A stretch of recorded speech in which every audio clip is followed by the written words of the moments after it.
各位弟兄姊妹大家好，今日分享嘅主題係不是大詞，醫治患病38年嘅人。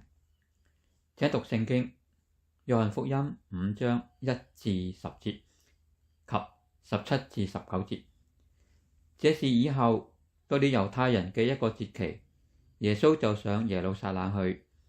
在耶路撒冷靠近羊門有一個池子，希伯來話叫做不是大，旁邊有5個廊子，裡面躺着瞎眼的、瘸腿的、血氣枯乾的許多病人，有古卷在此有等候水動，因為有天使按時下池子攪動那水，水動之後誰先下去，無論害什麼病就痊癒了。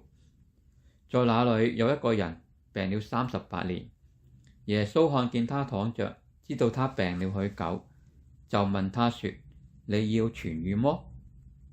病人回答說：先生，水動的時候沒有人把我放在池子裡，我正去的時候就有別人比我先下去。耶穌對他說：起來，拿你的褥子走吧。那人立刻痊癒，就拿起褥子來走了。那天是安息日，所以猶太人對那醫好的人說：今天是安息日，你拿褥子是不可的。17至19節，耶穌就對他們說：我父作事直到如今，我也作事。所以猶太人越發想要殺他，因他不但犯了安息日，並且稱神為他的父，將自己和神當作平等。耶穌對他們說：我實實在在的告訴你們，只憑着自己不能作什麼，唯有看見父所作的，子才能作。父所作的事，子也照樣作。經文一開始就用這事以後，是因為約翰表達由第1章到第4章所發生各類嘅事件，接着到第5章記載耶穌醫病嘅事蹟。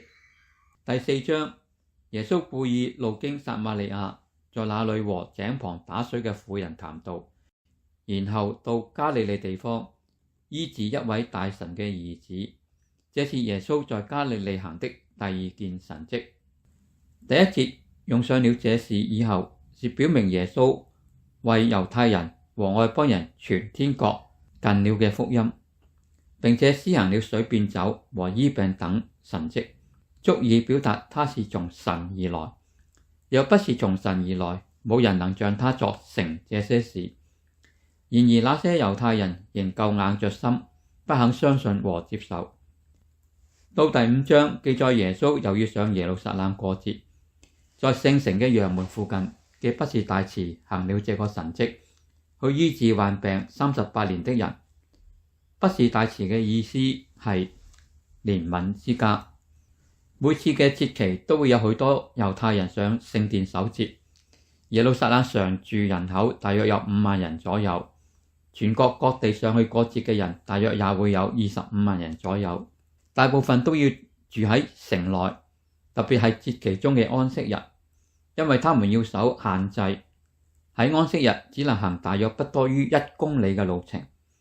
按使徒行傳1章12節所記，有一座山名叫橄欖山，離耶路撒冷不遠，約有安息日可走嘅路程。當下門徒從那裡回耶路撒冷去，城內不可能有旅社或客店，可以在節期嘅日子提供25萬人住宿嘅客房，口糧也要自行預備，所以朝聖守節嘅人是必自己預備住宿用嘅帳篷和過節嘅口糧。至於水，就要到其中嘅2個池子，即係不是大池和西羅亞池去取用了。在城內嘅空地、寬闊處、街道、民居嘅前後地和屋頂嘅曬麥子嘅空間，都可借用帳篷搭建臨時住宿，以便符合守節嘅要求。由於安息日嘅路程不能多於1公里，可能係900公尺嘅要求，於是盡量喺城內住宿，那麼行走時就不超出限制嘅路程。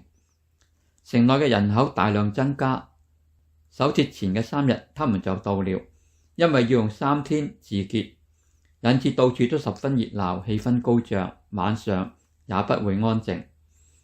西羅亞池離開聖殿大約800至900公尺遠，而畢士大池距離聖殿大約350公尺遠，故此推算那些在聖殿守節嘅人如口渴飲水，必要去畢士大池取水，就必不會行走超過安息日可走嘅路程啦。耶穌上聖殿守節，並且教訓百姓。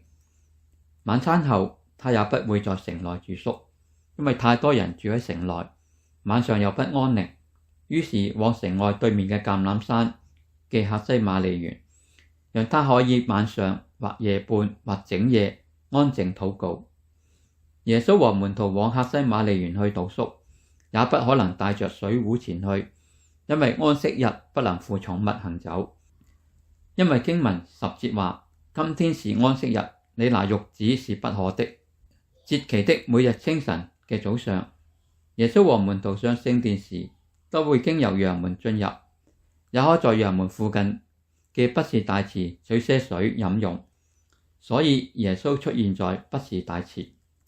5章3至6節，裏面躺着瞎眼的、瘸腿的、血氣枯乾的許多病人。在那裏有一個人病了38年，耶穌看見他躺着，知道他病了許久，就問他說：你要痊癒嗎？在那裏嘅5個廊子裏躺着許多病人，他們患着各樣嘅傷殘。在那一刻，耶穌看見一位等水動嘅病人，約翰記載他是病了38年之久，而且他是躺着。雖然那時許多人都係躺着，但經文卻讓讀者意會出其中有不少人是可以有一定嘅活動能力，例如瞎眼的人、血氣枯乾的人。所以說，他們若知道，或是看到，又或是感覺到池水被天使攪動，他們勢必爭先下水池去。相對那位38年嘅病人，他就根本不可能和他們一同搶先下入水池，因為他在第7節話：先生，水動的時候，沒有人把我放在池子裏，我正去的時候，就有別人比我先下去。這一刻，耶穌看出他其實不必在那裏等水動，因為他是毫無機會首先下入水而得醫治的。他在那裏躺臥是多餘的，正因為那日是安息日，冇人敢公然違背安息日嘅條例，連一張不超過1公斤重嘅褥子都是不准許拿着行走。那麼誰人敢用手去抬一位幾十公斤重嘅病人下入池子呢？勢必被那些路過或是要去取水飲用嘅猶太人指責和阻止的。另外，是否一直冇人去叫這位患病38年的人不必在安息日去廊子那裏等候水動啊？對嗎？然而耶穌一到那裏，就看出他是唯一無法因為天使攪動池水時能下到水中得着醫治的人，所以耶穌特別只向他發出問話：你要痊癒嗎？講到這裏，你會問一個問題嗎？就是為何耶穌偏偏揀中他？為何耶穌不向所有在場嘅病人發出同一個問題呢？若耶穌說你們都要痊癒嗎？那不是極好嘅事嗎？當上深一層，你會如何理解這位病了38年嘅人是如何度過每次安息日的呢？一年大約有52個安息日，38年來他度過了多少個安息日呢？就是1981個安息日啊！為什麼他一直等下去，直到度過這麼多嘅安息日，他還是願意繼續等下去呢？稀奇嗎？絕望嗎？如果那人是你，你會等30年嗎？35年嗎？38年嗎？唯一估計嘅推論是他盼望神特別給他憐憫和慈愛。畢士大池嘅意思是憐憫之家。耶穌一到現場，就看出他是絕冇希望第一個下水嘅人，又從他人或是約翰告知他是病了38年之久，於是把神嘅憐憫給他。因為他期望神向他施恩嘅心意一直沒有停過，這是恒久盼望嗎？講到這裡，你還會不會問，為何耶穌不大聲向所有在場嘅許多病人說，你們都要痊癒嗎？是否耶穌嘅能力只能每天或每次只能醫治一人呢？如果真的如我哋所想，耶穌向所有嘅病人說，必定醫好許多病人，對嗎？這些人會否立時跟隨耶穌上聖殿去敬拜神，轟動整個聖殿在場嘅人？那些聖殿裏嘅文士、法利賽人、祭司和大祭司就必會派人去捉拿耶穌，也必阻止他在聖殿裏去教訓百姓。另外，不妨去多想一下，難道神嘅憐憫和慈愛不是由他自己去決定嘅嗎？耶穌什麼時候要做什麼事，是由別人去定規嗎？正如約翰福音11章17節所記，耶穌到了就知道拉撒路在墳墓裏已經4天了。耶穌不是不知道他死了4天，是故意等到足夠嘅日子才去救活他。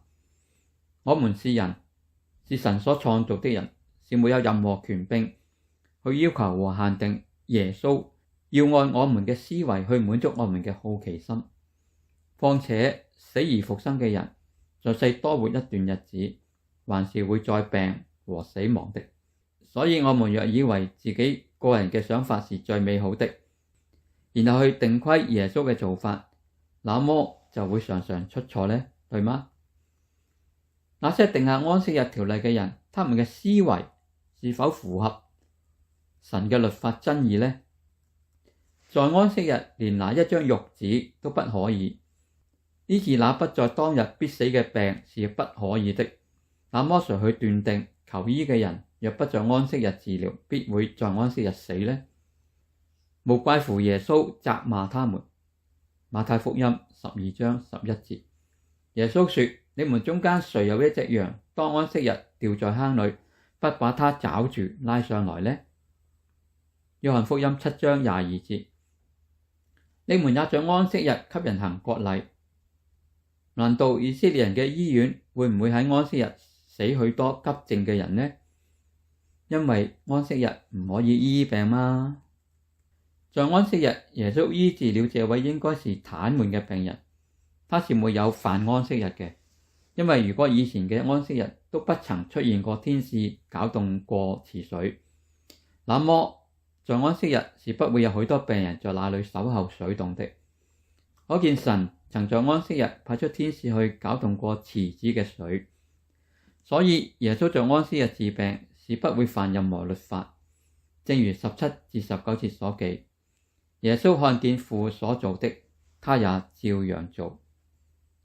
所以耶穌作的事是代表着神嘅心思意念，都是極之美好的哦。究竟這是哪一個節期呢？猶太人嘅每日係由黃昏6時開始為新嘅一天，到24小時後的黃昏6點為一整天。城內又有許多人居住，所以那位患病38年嘅人，連要下水都要人抬，那麼他不可能靠自己嘅力量走去畢士大池躺臥和等水洞，也不可能由他自己嘅住處拿着那張褥子在安息日自己走去，或由其他人抬去畢士大池等水洞啊。因為大街小巷都有很多人搭帳棚居住，隨時會被猶太人看見，並且阻止他們運送那位病人和褥子。因為安息日不可負重物，所以可以推算他的褥子是必和他在安息日開始前就由他人協助運送到畢士大池，讓他在安息日得以露宿躺臥在那張褥子上。估計他是一位露宿者，否則在安息日嘅清晨，耶穌和門徒由橄欖山上聖殿嘅途中，就畢士大池就不會遇見他了。能夠給病人露宿嘅節期，應該係陽曆9月嘅住棚節，是暑假後上課嘅天氣。蓋上褥子是可以贖一宵。請同心禱告。親愛嘅主耶穌，感謝你讓我們透過聖經看到你在畢士大池向一個應該係癱瘓嘅病人施行神蹟。這個人是犯了罪才成了傷殘者，每次水動嘅時候，他都不可能是第一個可以下水嘅人，所以不能得着醫治，但他卻一直肯待下去。38年嘅日子，如果加上13歲後才由他以成人嘅身份去承擔個人嘅罪責，那麼耶穌醫治他嘅時候可能係50-60歲嘅人。這些年來誰人去養活他？他能為自己和社會做些什麼事呢？然而主，你卻看出他是一直去守候神，最後無機會落水嘅時候仍舊守下去。所以主，你就施恩給他，也提醒他以後不要再犯罪。主啊，我哋都係罪人，蒙主嘅大憐憫，成為神嘅兒女，將來可以在天家享受福樂。主啊，向你感恩讚美主，也求你幫助我們預備好自己，為你作工，將你嘅救恩傳出去，讓未信主嘅人早日得着主嘅大憐憫，也同樣成為神嘅兒女。禱告係靠主耶穌基督嘅名，阿門。